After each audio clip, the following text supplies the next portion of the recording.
तर तुमच्याकडे Skoda, Audi किंवा VW ग्रुपमध्ये कोणतीही कार असेल आणि त्यातल्या त्यात तुम्ही ऑटोमॅटिक कार युजर असाल, 1.5 मध्ये जर वेंटो कार तुमच्याकडे असेल, DSG गिअरबॉक्स असेल, ऑडीमध्ये DSG गिअरबॉक्स असेल, तर हा व्हिडिओ तुमच्यासाठी आहे. व्हिडिओ लास्टपर्यंत बघा मित्रांनो.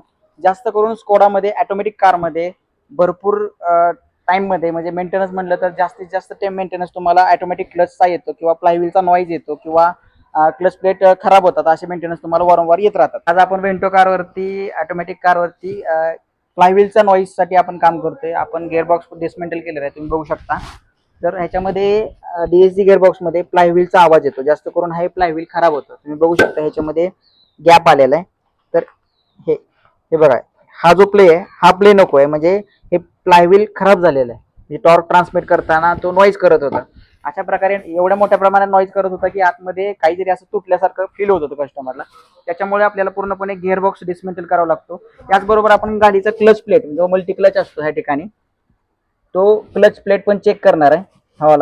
हा क्लच प्लेट जर खराब असेल तर तुम्हाला हा क्लच प्लेट प्लस फ्लायव्हील हा दोन्ही सेटमध्ये चेंज करावं लागतं. जर तुमच्या गाडीमध्ये ही DSG ट्रान्समिशन असेल तर तुम्हाला असे मोठे प्रॉब्लेम येऊ नये त्यासाठी काय करायचं मित्रांनो, की वेळेत तुम्हाला ट्रान्समिशन ऑइल, मेकाट्रॉनिक म्हणजे जे काय TCM असतो तर TCMचं ऑइल हे चेंज करून घ्यायचं टाइम टू टाइम सर्व्हिसमध्ये. जर तुमच्या गाडीमध्ये जर जास्त खर्च येऊ नये असं वाटत असेल तर नॉर्मली जरी नॉईज यायला लागला तर तुम्हाला फ्लायव्हील चेंज करून घ्यायचं आहे. जवळपास 22 ते 20 हजाराच्या आसपास फ्लायव्हीलची कॉस्टिंग जाते. जवळपास तुम्हाला 30,000 रुपये फ्लायव्हील विथ रिप्लेसमेंटचा लेबर लागेल.